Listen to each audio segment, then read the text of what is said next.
அனைவருக்கும் வணக்கம். அண்மையில மிஷன் ஜெஃப்னான்னு சொல்லி ஒரு படத்தினுடைய விசேட காட்சிகளை என்னால் பார்க்க முடிஞ்சது. இந்த படத்தை இலங்கையை சேர்ந்த ஒரு தம்பியரால் எடுத்திருக்கிறார், அருட்செல்வம் என்று சொல்லி. அவர் இது மட்டுமில்லை, நிறைய படைப்புகளை கொடுத்திருக்கிறார். அது இந்த வகையில் அவற்ற படைப்புகள் எல்லாமே நான் பார்த்திருக்கிறேன். வித்தியாசமா இருக்கும், எனக்கு பிடிக்கும்.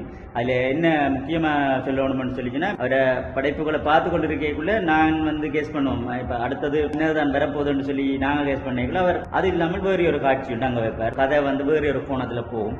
அப்படியான விஷயங்கள் அவர்கிட்ட நான் பார்த்த விஷயம். அந்த வகையில அவர்கிட்ட படைப்புகள் எல்லாமே நான் விரும்பி பார்ப்பேன். அதோட இந்த படத்துல இன்னும் ஒன்று நான் பிரமிச்சு பார்த்த விஷயம் நிறைய அரசியலை கதைச்சிருக்கிறேன். அரசியலை நான் ரெண்டு விதமா பார்ப்பேன். ஒன்று எங்கள்கிட்ட இருக்கிற அரசியலோட அனுசரிச்சு போகணும்னு சொல்லுவோம். திணிக்கப்பட்ட அரசியல் நீ என்ன செய்யறேன்னு சொல்லி அப்படியே ஒன்று போய்கொண்டிருக்கும். மற்றது நான் விரும்புற அரசியல், இப்படி இருந்தா நல்லா இருக்கும்னு சொல்லி நான் மட்டுமில்லை ஒரு சாதாரண குடிமகன் நினைச்சு கொண்டிருக்கிற ஒரு அரசியல் ஒன்று இருக்கும். இப்படி இருந்தா நல்ல அது கடைசி வட்டும் அப்படி நடக்காதோ அதை பற்றி தெரியல.